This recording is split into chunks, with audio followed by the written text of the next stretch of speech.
नमस्कार साथियों, कर्न नॉलेज सेंटर यूट्यूब चैनल पर एक बार फिर से मैं आपका हार्दिक अभिनंदन करता हूं, हार्दिक स्वागत करता हूं।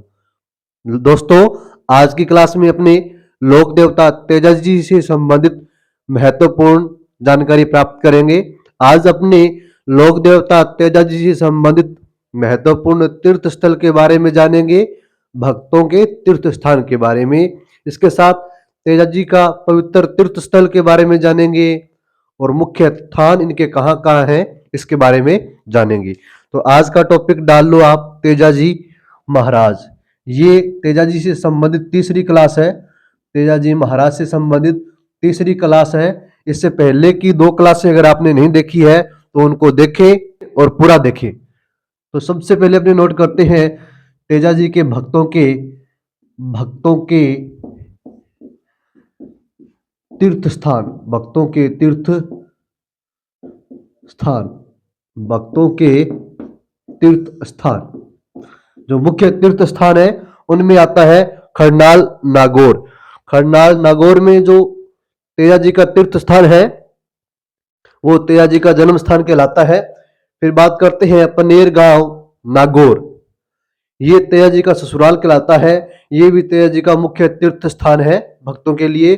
और नंबर 3 पे बात करते हैं सुरसुरा किशनगढ़ अजमेर, ये तेजाजी का समाधि स्थल अथवा मृत्यु स्थल है जो तेजाजी का मुख्य तीर्थ स्थल कहलाता है। तो नोट कीजिए आप, नंबर 1 पे खरनाल खरनाल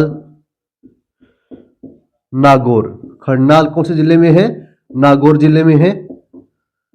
खरनाल नागौर जिले में है और ये स्थान तेजाजी का जन्म स्थान कहलाता है, जन्म स्थान। ठीक है। उसके बाद नंबर 2 पे नोट कीजिए आप पनेर पनेर पनेर गांव, ये भी नागौर जिले में स्थित है। कौन से जिले में? नागौर जिले में। ये तेजाजी का ससुराल है। ठीक है। फिर बात करते हैं नंबर 3 पे। नंबर 3 पे लिखे आप सुरसुरा सुरसुरा, ये किशनगढ़ अजमेर में पड़ता है। किशनगढ़ अजमेर में, किशनगढ़ अजमेर में। ये तेजाजी का मृत्यु स्थल अथवा समाधि स्थल है, अथवा समाधि स्थल। तेजाजी का मृत्यु स्थल सुरसुरा किशनगढ़ अजमेर है और समाधि स्थल भी सुरसुरा किशनगढ़ अजमेर है। तो ये तेजाजी के क्या है? मुख्य तीर्थ स्थान है भक्तों के लिए। अभी अपने बात करते हैं पवित्र तीर्थ स्थल के बारे में, भक्तों के पवित्र तीर्थ स्थल के बारे में। दोस्तों, तेजाजी का जो पवित्र तीर्थ स्थल माना जाता है वो माना जाता है बांसी दुगारी, बूंदी जिले में पड़ता है। बांसी दुगारी नामक जो स्थान है ये भक्तों के लिए पवित्र तीर्थ स्थल कहलाता है। पवित्र तीर्थ स्थल, पवित्र तीर्थ स्थल। इसमें नोट कीजिए आप बांसी दुगारी, बांसी दुगारी, ये पड़ता है बूंदी जिले में। कौन से जिले में है? बूंदी जिले में। बांसी दुगारी बूंदी जिले में है, जो तेजाजी का पवित्र तीर्थ स्थल कहलाता है। तो अपने बात करते हैं तेजाजी के मुख्य थान के बारे में। मुख्य थान, मुख्य थान कहाँ कहाँ है तेजाजी के, इसके बारे में नोट कीजिए। सबसे पहले अपने बात करते हैं पर्वतसर नागौर में। पर्वतसर नागौर में है, जहां प्रति वर्ष तेजादशमी को मेला भरता है तेजाजी का। फिर उसके बाद आप नोट कीजिए सेंदरिया। सेंदरिया नामक जो स्थान है ये पड़ता है अजमेर जिले में, अजमेर जिले में है। उसके बाद नोट कीजिए ब्यावर, ब्यावर ये भी अजमेर जिले में है। फिर बात आप नोट कीजिए भावता, भावता ये भी कौन से जिले में है? अजमेर जिले में है। तो ये तेजाजी के मुख्य स्थान है। इन इन स्थानों पे परबसर नागौर में, सेंदरिया अजमेर में, ब्यावर अजमेर में, भावता अजमेर में। थान, अपने बात करते हैं थान के बारे में। दोस्तों, गांवों के अंदर एक चबूतरा बनाया जाता है और चबूतरे पर तेजाजी के प्रत्येक स्वरूप, तलवारधारी अश्वारोही योद्धा के स्वरूप में, जिनके जिह्वा पर सांप डस रहा है, की प्रतिमा स्थापित की जाती है और तेजाजी का पूजा स्थल बनाया जाता है, जिसे अपने क्या बोलते हैं, थान कहते हैं। तो आप ये भी नोट कर लीजिए कि तेजाजी का जो प्रतीक स्वरूप है, प्रतीक स्वरूप क्या है? तेजाजी का प्रतीक स्वरूप है तलवारधारी अश्वारोही योद्धा के रूप में। अश्वारोही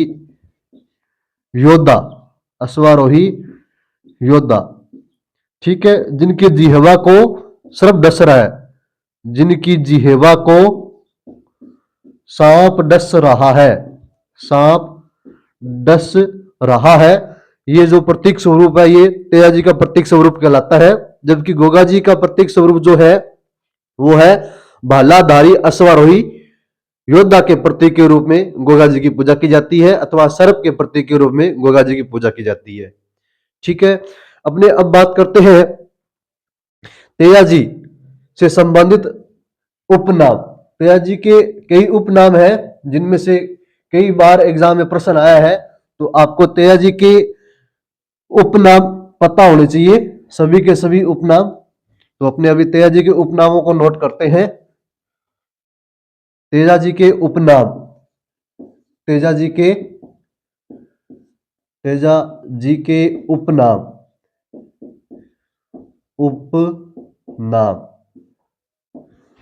उपनाम में नोट कीजिए आप। सबसे पहले परम गौरक्षक, परम गौरक्षक लोक देवता किन्हें कहा जाता है? तेजाजी महाराज को कहा जाता है। उसके बाद लिखिए गायों के मुक्तिदाता,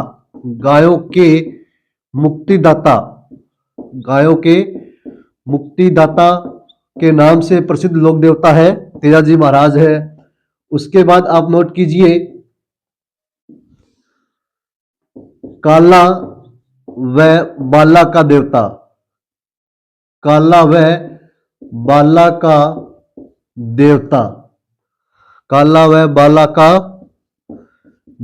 तो काला व बाला के लोक देवता के नाम से कौन से लोक देवता प्रसिद्ध है? वो है तेजाजी। उसके बाद में नोट कीजिए धोलिया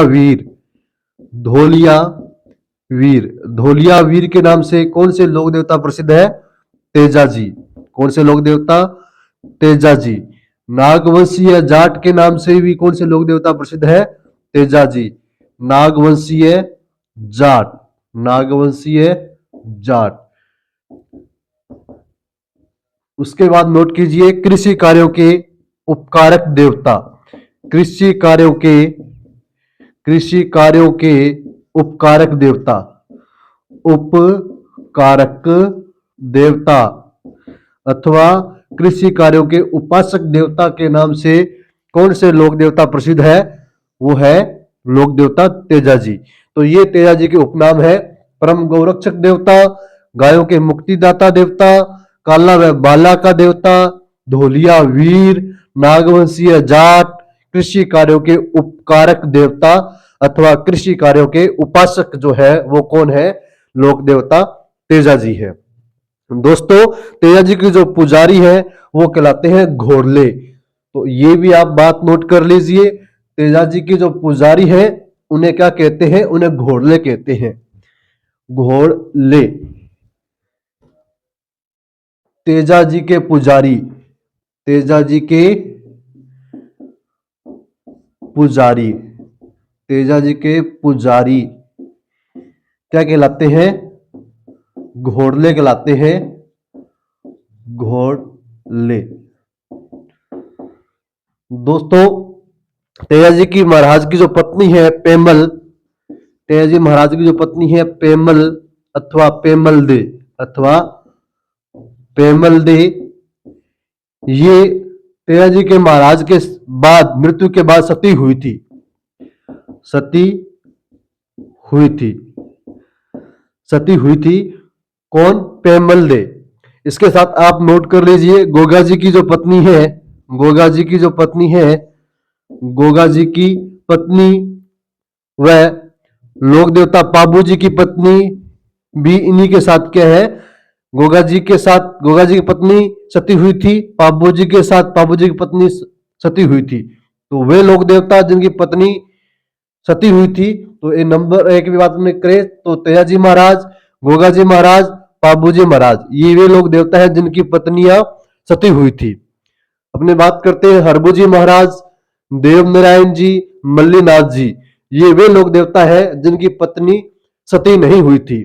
ठीक है, तो गोगा जी महाराज, तेजा जी महाराज, पाबू जी महाराज की जो पत्नी है वो इनके साथ क्या सती हुई थी। हरबू जी, मल्लीनाथ जी व देव जी की पत्नी सती नहीं हुई थी। ये बात भी आप नोट कर लीजिएगा। तो आज की क्लास में इतना ही।